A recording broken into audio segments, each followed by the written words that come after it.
Study IQ IAS, अब तैयारी हुई अफोर्डेबल।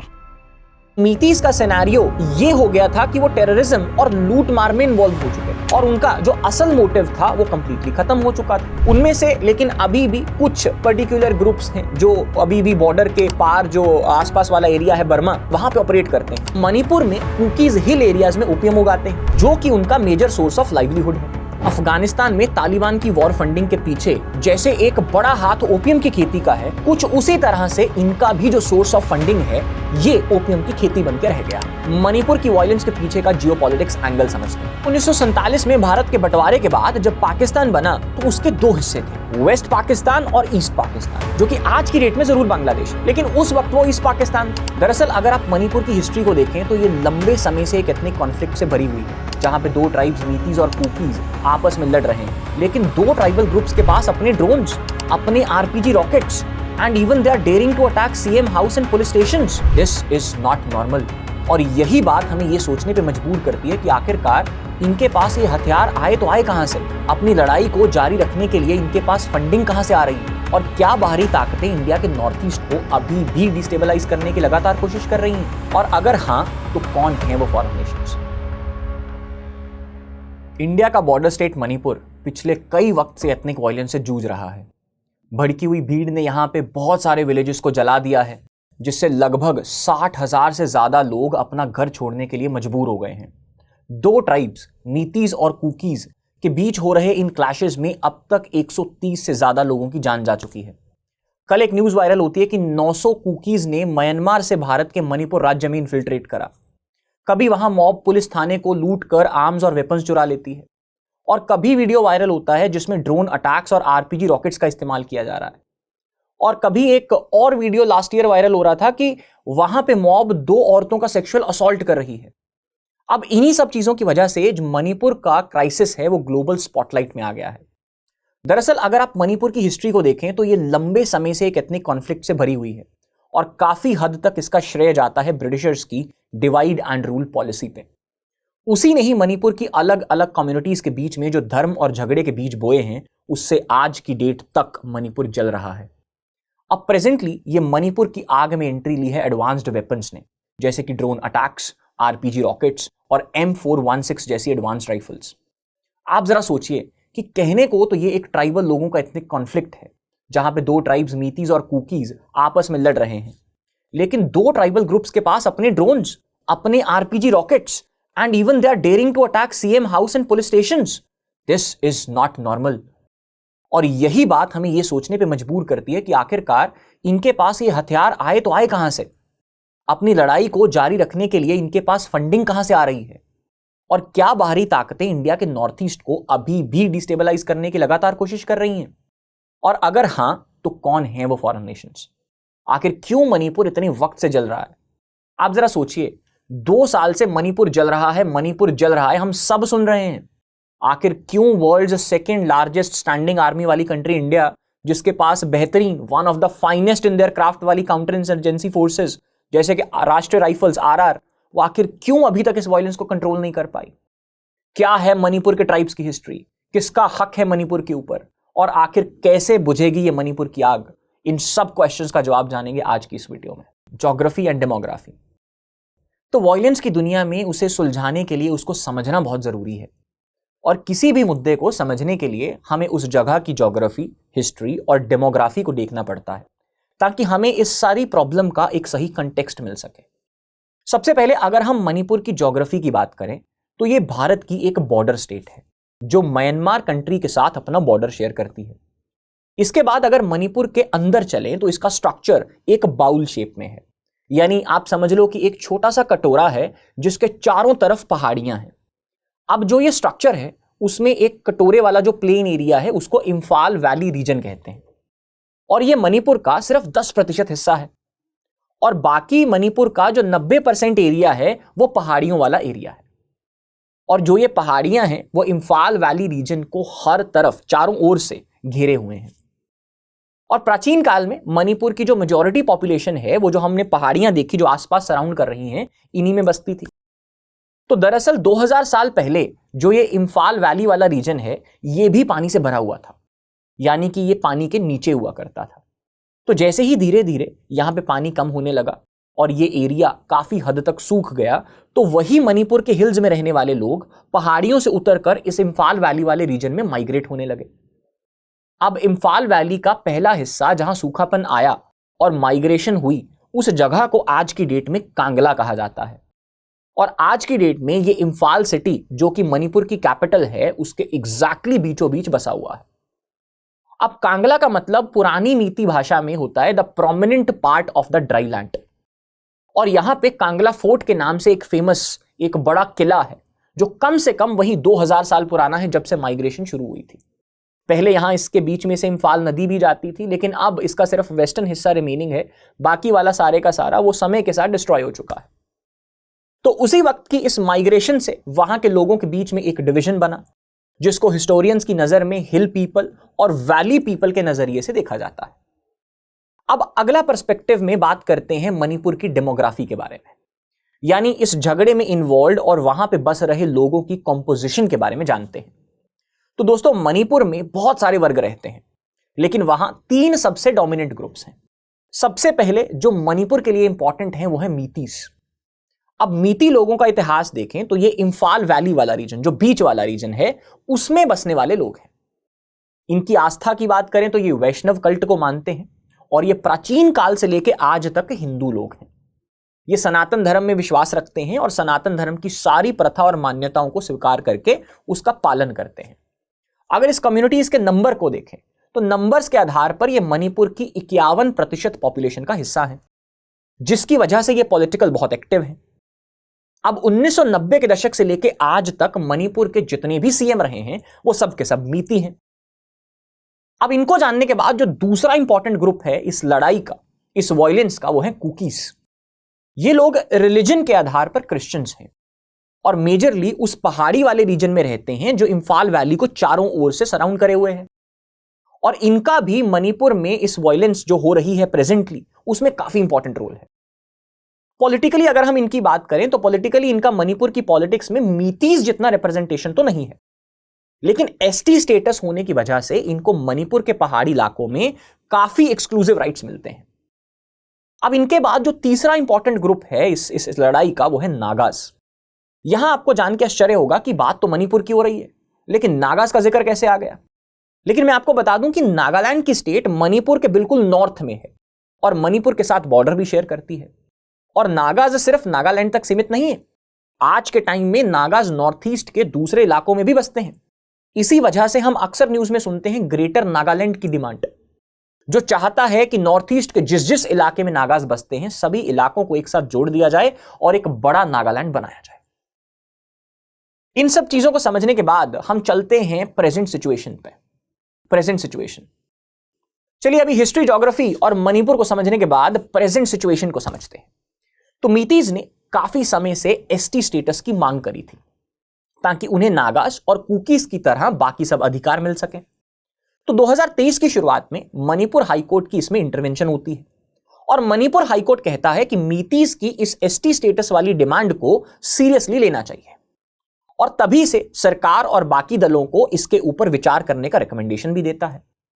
अब मणिपुर हाईकोर्ट के इस फैसले के बाद मई 2023 में, यानी कि पिछले साल, अचानक से एक वायलेंस फैल जाता है, क्योंकि इस ऑर्डर ने काफी सारी कम्युनिटीज, खास करके कुकीज में एक डर पैदा कर दिया कि अगर यह ऑर्डर इंप्लीमेंट होता है तो उनकी जॉब्स, उनकी लैंड मीटीज के कंपटीशन के कारण चली जाएंगी।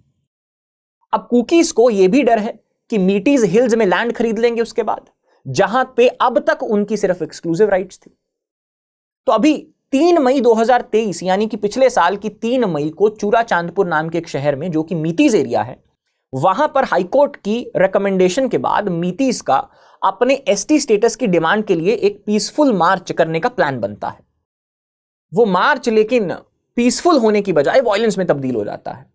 अब चूरा चांदपुर जो एक मीती एरिया था, वहां पर मीतीज पर अटैक किया जाता है और उन्हें वहां से भगा दिया जाता है।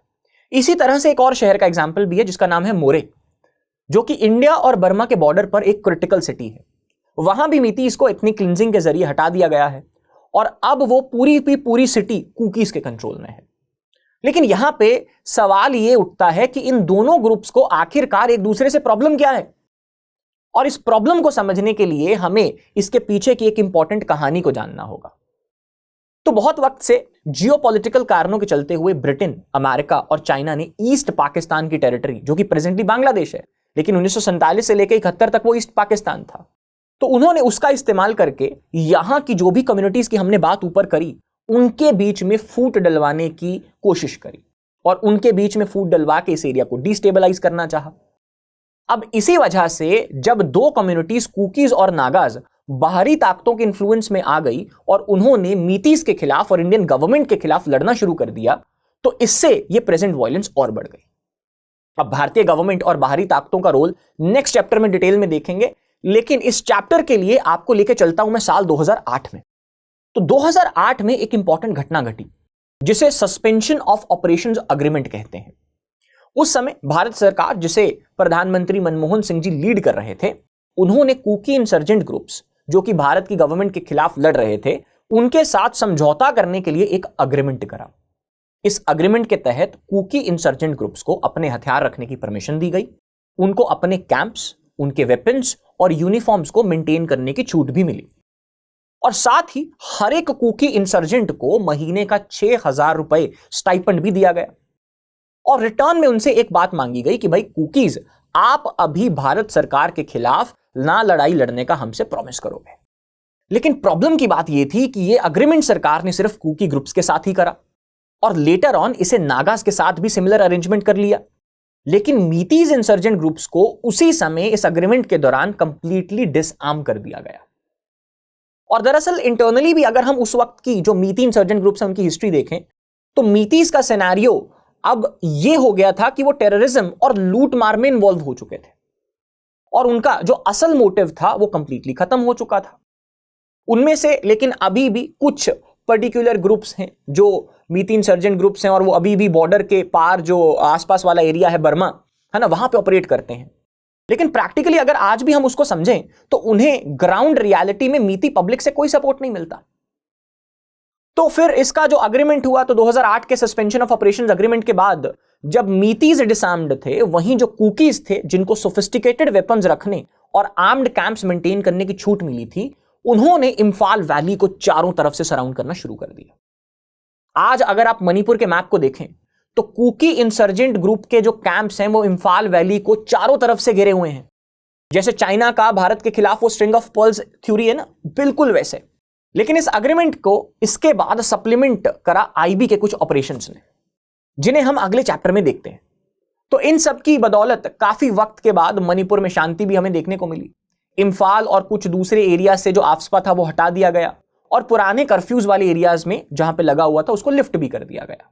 तो 2023 तक मणिपुर ने काफी तरक्की देखी। जो टूरिज्म था, एग्रीकल्चर था, एरोस्पोर्ट्स था और बाकी भी जो सेक्टर्स जिनमें मणिपुर में एक्सेल कर रहे थे, उनमें हमें काफी बूम देखने में मिला। लेकिन फिर 2023 में जो हमने एसटी स्टेटस की डिमांड देखी, उससे वायलेंस ने एक नया रूप ले लिया। अब हिस्टोरिकल मुद्दा समझने के बाद मणिपुर वायलेंस का दूसरा रीजन है इलीगल माइग्रेशन का। अगर हम देखें तो पिछले कुछ सालों में मणिपुर में कुकीज का एक बड़ा इन्फ्लक्स देखने को मिला है। मणिपुरी मीडिया के हिसाब से लैक्स ऑफ कुकीज म्यांमार से मणिपुर आए हैं और मणिपुर में 1000 से ज्यादा नए गांव बसाए हैं इन्होंने, जो कि ऑफिशियल इंडियन रिकॉर्ड्स में कहीं भी रजिस्टर्ड नहीं है। लेकिन इन विलेजेस को अगर हम सैटेलाइट इमेजेस से देखें तो वहां पे इन्हों देखा जा सकता है, जिससे मीतीज अब मणिपुर में एक माइनॉरिटी बन गए हैं। 51% पॉपुलेशन होने के बावजूद मीतीज के पास सिर्फ 6 से 9% लैंड ही है, उन्हें सिर्फ वहीं तक सीमित कर दिया गया है। और वहीं कुकीज और नागास जो 40% पॉपुलेशन है, वो 90% लैंड के ऊपर काबिज है। अब भारत सरकार ने इस सिचुएशन को टैकल करने के लिए बाहर से जो इन्फ्लक्स हो रहा था उसके रिस्पॉन्स में आफ्सपा भी इंपोज करा। लेकिन आयरनी की बात यह है कि कुकी कैंप्स एरियाज में जहां पे आफ्सपा इन्फोर्स है, वहां पे एनफोर्समेंट के बावजूद हमें अभी भी वायलेंस देखने को मिल रही है। अब इन डेमोग्राफिक चेंजेस के एलिगेशंस ने मीतीज और कुकीज के बीच की जो टेंशंस थी उन्हें और बढ़ा दिया। अगर हम इसको और सप्लीमेंट करें, साल 2011 का सेंसस देखें तो 2011 के सेंसस के हिसाब से जो हिली एरिया था उसमें जो पॉपुलेशन ग्रोथ है वो वैली एरिया से ज्यादा है, जिससे यह शक उठता है कि भाई डेफिनेटली जो मीतीज ब्लेम कर रहे हैं कि म्यांमार, नेपाल और बांग्लादेश से कुकी लोग इलीगली माइग्रेट कर रहे हैं, वो बात सच है। लेकिन यह डिस्प्यूट बदलता तब है जब मीतीज के साथ साथ कुकीज में भी इनसिक्योरिटी आती है। अब आप सोचोगे कि वो कैसे? दरअसल पॉपुलेशन 51% से ज्यादा होने की वजह से मीतीस की जो पॉलिटिकल रिप्रेजेंटेशन है वो बहुत ज्यादा है, जिसकी वजह से उनका जो लेजिस्लेटिव असेंबली है मणिपुर की उसमें ज्यादा दबाव है, जिससे मीती मेजॉरिटेरियनिज्म को बहुत ज्यादा बढ़ावा मिलता है। अब 1990 के दशक से, जैसे मैंने आपको पहले बताया, कि मणिपुर में सिर्फ मीती चीफ मिनिस्टर ही आए हैं, जिससे कुकीज को पॉलिटिकल मार्जिनलाइजेशन का डर महसूस होता है। अब मणिपुर की माइनॉरिटीज ये भी कह रही हैं कि स्टेट का जो बजट है और डेवलपमेंट है वो सरकार सिर्फ मीती डोमिनेटेड इंफाल वैली पर ही फोकस करके दे रही है। अब मीती मेजॉरिटी की सरकार की वजह से मणिपुर सरकार ने इलीगल इमिग्रेंट्स को हिल्स से निकालने का प्लान भी बनाया, जो कुकीज में और ज्यादा अनरेस्ट पैदा कर रहा है। जो मौजूदा सरकार है उसने ये भी कहा कि एनआरसी को इंप्लीमेंट करते हैं, और वहां के जो सीएम है, सीएम बीरेन सिंह, उनका जो इलीगल माइग्रेंट्स को निकालने का प्लान था उसने भी जो ट्राइबल पॉपुलेशंस हैं उनके लिए एक बहुत बड़ा चिंता का विषय बना दिया था। अब ये माइग्रेशन वाला एंगल समझने के बाद अगला एस्पेक्ट है मणिपुर की इंटरनेशनल बॉर्डर। तो मणिपुर की इंटरनेशनल बॉर्डर के जो साथ लगने वाली लोकेशन है उसी के एग्जैक्टली बिल्कुल पास है गोल्डन ट्रायंगल। तो गोल्डन ट्रायंगल भारत के ईस्टर्न बॉर्डर के बिल्कुल पास में सिचुएटेड एक जगह है, जिसमें 3 कंट्रीज मेजर रोल अदा करती हैं, म्यांमार, थाईलैंड और लाओस। अब म्यांमार, थाईलैंड और लाओस पॉपी कल्टीवेशन यानी कि अफीम की खेती और ड्रग ट्रैफिकिंग के लिए बहुत ज्यादा मशहूर है। इसी वजह से इनको जब कुकीज को सपोर्ट करते हैं ये लोग, तो मणिपुर में कुकीज हिल एरियाज में ओपियम उगाते हैं, जो कि उनका मेजर सोर्स ऑफ लाइवलीहुड है। अब आप इसी बात को रिलेट करिए अफगानिस्तान में तालिबान की वॉर फंडिंग के पीछे जैसे एक बड़ा हाथ ओपियम की खेती का है, कुछ उसी तरह से इनका भी जो सोर्स ऑफ फंडिंग है ये ओपियम की खेती बनकर रह गया है। लेकिन ये एक बड़ा ड्रग प्रॉब्लम भी है भारत के लिए। इसको देखते हुए जो मणिपुर की सरकार थी, जब उसने इन पे एक्शन लिया, इन पे क्रैकडाउन करना शुरू करा, तो तभी से आर्म्ड इंसर्जेंसी और वायलेंस का एक आउटब्रेक देखने को मिला, क्योंकि कुकीज को यह लगा कि भाई शायद जो सरकार है वो ओपियम के जरिए उनके लाइवलीहुड को छीनने जा रही है। अब इस ड्रग्स वाले एंगल के बाद चौथा एंगल है जियोपॉलिटिकल एंगल। तो जियोपॉलिटिकली कुकीज इंडिया, बांग्लादेश और म्यांमार में इंसर्जेंसीज चला रहे हैं। वो एक इमेजिनरी लैंड, कुकी लैंड या जलिंगबाम नाम का एक इंडिपेंडेंट राष्ट्र चाहते हैं। इस इमेजिनरी कंट्री का मैप अगर आप देखें तो ये इंडिया को ना साउथ ईस्ट एशिया से बिल्कुल कट ऑफ कर देगा। इस देश के बनने से इंडिया की जो कनेक्टिविटी है वो साउथ ईस्ट एशिया के साथ कंप्लीटली खत्म हो जाएगी, जो कि जियोपॉलिटिकली भारत के लिए एक डेंजरस स्टेप हो सकता है।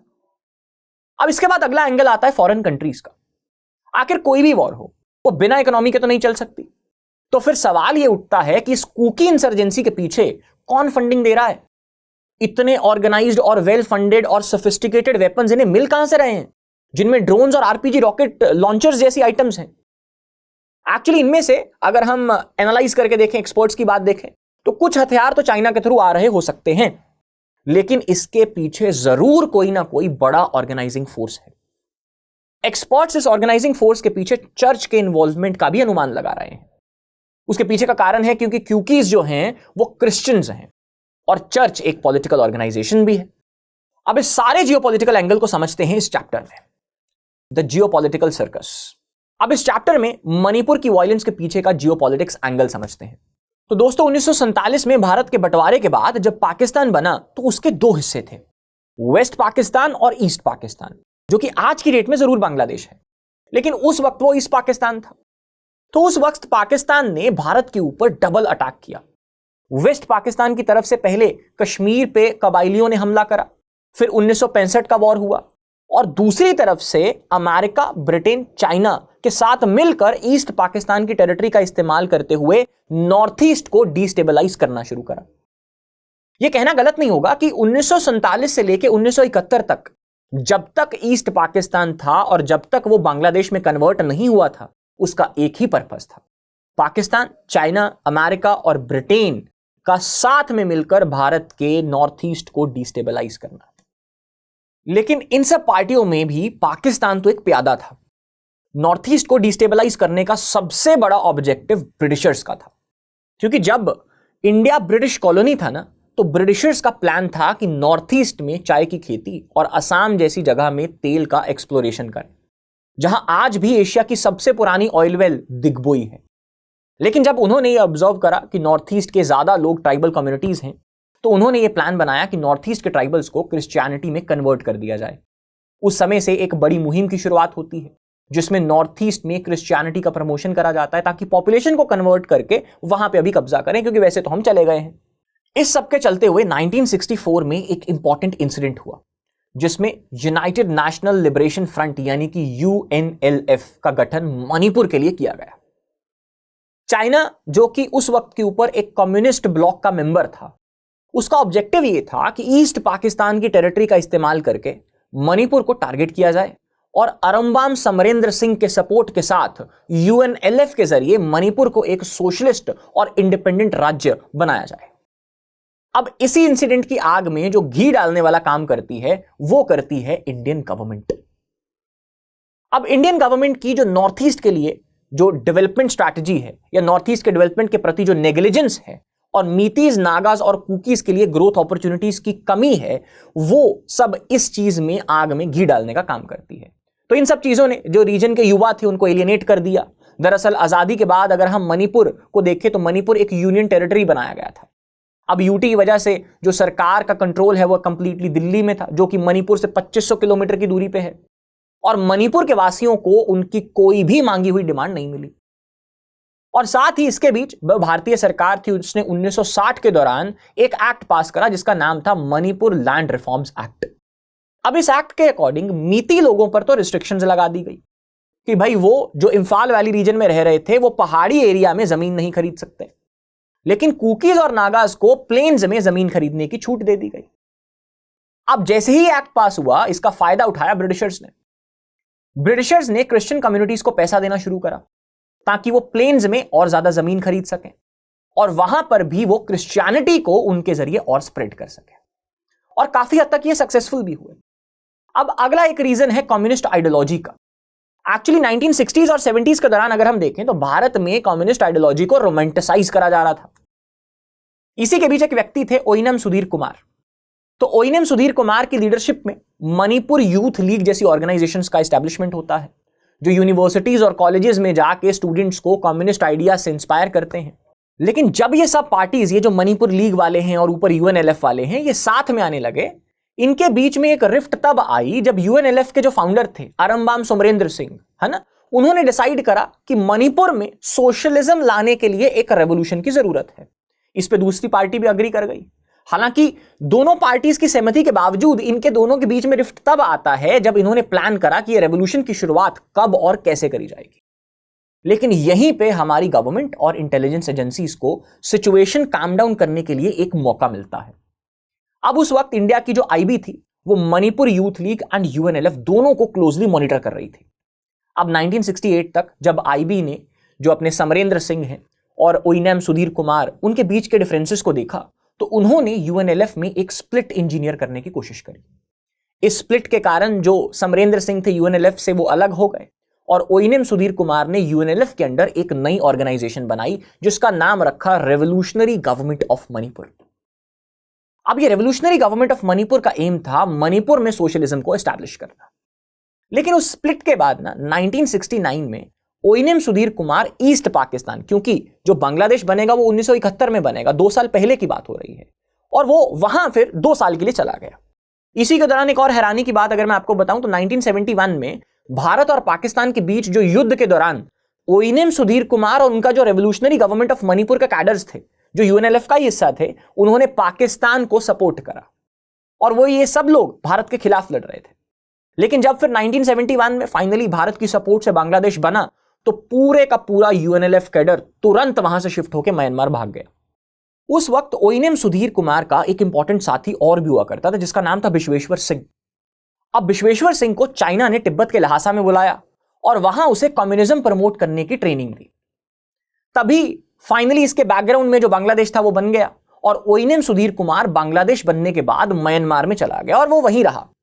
और म्यांमार में रहते हुए ही उसने उसके बाद मणिपुर में एक आर्म्ड स्ट्रगल चलाने की प्लानिंग करी।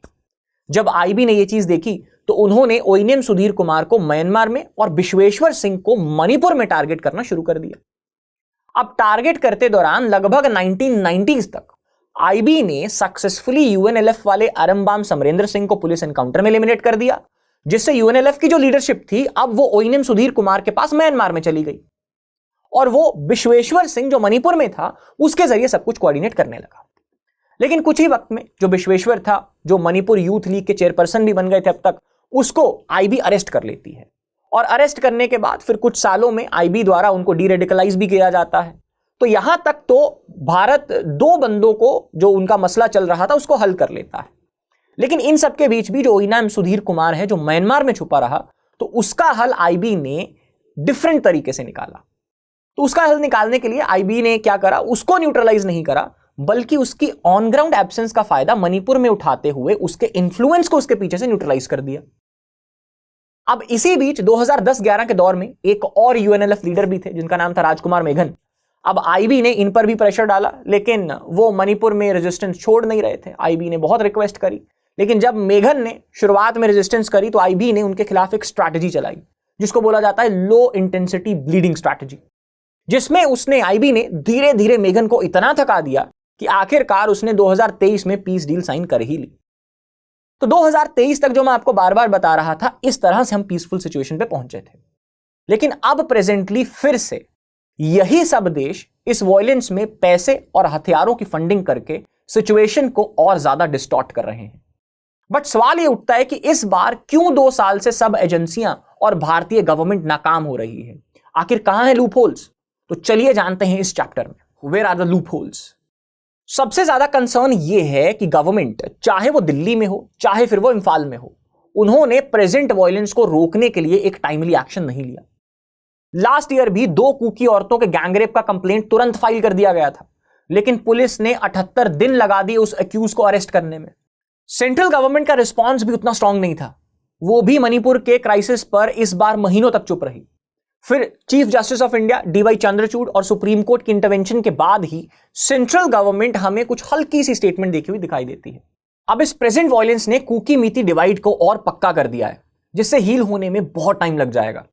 कम्युनिटीज के बीच का जो मिसट्रस्ट है वो इतना गहरा हो गया है कि एलिगेशंस अभी ये भी लग रहे हैं कि वहां की जो सिक्योरिटी फोर्सेज हैं और लॉ एनफोर्समेंट एजेंसीज हैं, वो भी एथनिक लाइंस पे डिवाइड हो गई हैं। और अगर ये सच है ना, तो मणिपुर की वॉलेटाइल सिचुएशन को कंट्रोल करना सरकार के लिए और भी मुश्किल हो जाएगा। क्योंकि आप सोचिए, एक कॉन्फ्लिक्ट में पार्टिसिपेंट 2 कम्युनिटीज में से एक का लॉ और ऑर्डर एस्टैब्लिशमेंट करने वाली फोर्सेस से विश्वास उठ गया है। यानी कि अब अगर मणिपुर वॉयलेंस को अगर हम एक गेम के नजरिए से देखें, तो एक गुट रेफरी को भी दूसरे गुट का हिस्सा समझ रहा है। तो this means there is a breach of trust. Police station से जो हमने बात करी थी कि वेपन्स को चोरी करा गया, एक गुट इल्जाम लगा रहा है कि पुलिस स्टेशन वालों ने जो चोरी करवाई वो मीतीस से करवाई, क्योंकि मीतीस के पास वेपन्स नहीं थे और वो मीतीस के साथ मिले थे। अब फाइनली हमें यह देखना होगा कि कैसे जो सिविल सोसाइटी ऑर्गेनाइजेशंस हैं उनको इन्वॉल्व करें। एक पीस बिल्डिंग और रिकॉन्सिलिएशन को हमें समाज में प्रमोट करना है, जिसके लिए जो पॉलिटिकल लीडर्स हैं उनको एक साथ बैठकर टेंशन्स को कम करने के तरीके ढूंढने होंगे। जो वहां पे डेवलपमेंट इश्यूज हैं उनको एड्रेस करने के लिए एक कमेटी बनाना चाहिए सरकार को। और ये सब के चलते हुए हम सोच सकते हैं कि ये लूप होल्स एड्रेस हो सकते। और लास्टली, आरपीजी और ड्रोन अटैक्स का इस्तेमाल होना, ये भी हमारी इंटेलिजेंस का फेलियर दिखाता है। अब क्या सॉल्यूशंस निकल सकते हैं इन सबके लिए, वो जानते हैं अगले चैप्टर में। सॉल्यूशंस। कुकी मीती कॉन्फ्लिक्ट को रिजॉल्व करने के लिए एक मल्टीफेसेटेड अप्रोच की जरूरत है, जिसमें सब स्टेक होल्डर्स का कलेक्टिव एफर्ट हो। सबसे पहले हमें मणिपुर में डेवलपमेंट की जो प्रोग्रेस है उसको ऐसे ही कंटिन्यू करना होगा जो 17 से लेकर 23 तक चलती आ रही थी। जैसे कि वहां पे सबसे बड़ा इशू अभी भी कनेक्टिविटी का। एक एग्जांपल के जरिए बताता हूं। कुछ वक्त पहले कुछ ट्राइबल्स ने इम्फाल दीमापुर हाईवे ब्लॉक कर दिया था। अब इस वजह से मणिपुर में खाना, दवाइयां, फ्यूल, यानी कि उनकी बेसिक नेसेसिटीज की चीजें तक नहीं पहुंच पा रही थी। और यह हाईवे 54 डेज यानी कि 54 दिन तक ब्लॉक रहा। सो नॉर्थ ईस्ट में इंफ्रास्ट्रक्चर का प्रॉब्लम डेफिनेटली है और सरकार को वो एड्रेस करना चाहिए, जिससे वहां पे उनकी कम्युनिटी में एक कॉन्फिडेंस बनेगा भारतीय सरकार को लेकर। सेकंड, पिछले साल से पुलिस आर्मरी की जो चोरी की घटना हमें देखने को मिली थी, वहां पे लोगों ने हथियार चुरा लिए थे, जो होम मिनिस्टर साहब की अपील के बाद कुछ लोगों ने वापस किए भी, लेकिन अभी तक भी 30% हथियार वापस नहीं आए हैं। और इसी की वजह से जो लोग हैं वो ब्लेम भी कर रहे हैं कि भाई पुलिस ने ही चोरी करवाए थे मीतीस को। तो सरकार का सबसे पहला कदम यह भी बनता है कि ब्रीच ऑफ ट्रस्ट को रोकने के लिए सरकार को उन हथियार को वापस मंगवाना चाहिए। उसके बाद अगर हम बात करें तो लॉ एनफोर्समेंट जो अथॉरिटीज हैं उनको अभियान चलाने चाहिए। सोसाइटी में ट्रस्ट बिल्डिंग मेजर्स को और ज्यादा प्रमोट करना चाहिए। उसके बाद हमें अफीम की खेती को भी टैकल करना होगा। हिल एरियाज में उगने वाली अफीम मणिपुर में जो आतंक का फ्यूल है उसको और ज्यादा फैलाने में मदद कर रही है। और लास्टली एक परमानेंट सॉल्यूशन के रूप में हम एनआरसी को देख सकते हैं, जिससे हम उन लोगों को आइडेंटिफाई कर सकते हैं जो भारत के लीगल नागरिक नहीं है लेकिन वहां पर इंस्टेबिलिटी जरूर फैला रहे हैं। जैसे कल ही हमें देखने को मिला कि 900 से ज्यादा लोगों ने इन्फिल्ट्रेट करा। लेकिन यहां में हमें यह डिसाइड करना होगा कि कट ऑफ डेट क्या होगी एनआरसी की, जिसके ऊपर सरकार एक इमीडिएट एक्शन लेते हुए एक प्रॉपर कट ऑफ डेट निर्धारित करे, ताकि जल्द से जल्द हम एंटी सोशल एलिमेंट्स को आइडेंटिफाई कर सके और उन्हें वहां से हटा सके। अब लास्टली आप ये भी सोच रहे होंगे कि हम यहां पे जम्मू एंड कश्मीर वाली स्ट्रैटेजी क्यों नहीं अपना रहे। जम्मू कश्मीर में भी तो राष्ट्रीय राइफल्स ने, जो काउंटर इंसर्जेंसी फोर्स है, one of the finest in their craft, उसने जम्मू कश्मीर में टेररिज्म को डील करा है, तो वो नॉर्थ ईस्ट में क्यों नहीं कर पा रही। यहां पे आपको दोनों की ज्योग्राफी का अंतर समझना होगा। जम्मू कश्मीर के जो फॉरेस्ट हैं, उन फॉरेस्ट में जो पेड़ हैं उनमें डिस्टेंस बहुत है, तो जब वहां से मिलिटेंट फायर खोलता है तो जो हमारी सिक्योरिटी फोर्सेस है वो आर्क ऑफ फायर को पहचान पाती हैं। यहीं पे अगर हम मणिपुर या नॉर्थ ईस्ट के जंगलों को देखें तो वो झाड़ियों वाले जंगल हैं, जहां से सिक्योरिटी फोर्सेस को आर्क ऑफ फायर आइडेंटिफाई करना मुश्किल हो जाता है। तो यहां पे ये डिफरेंस आता है। तो अब आप लोग इन सब एनालिसिस को जानने के बाद आप लोगों के क्या विचार हैं, सरकार को क्या मेजर लेना चाहिए, what could be the way forwards, Manipur की आग कैसे बुझ सकती है, इनके सॉल्यूशंस के बारे में जरूर बताइएगा। जल्द ही मिलते हैं अगली वीडियो में। Thank you so much, see you guys. Study IQ IAS, अब तैयारी हुई अफोर्डेबल।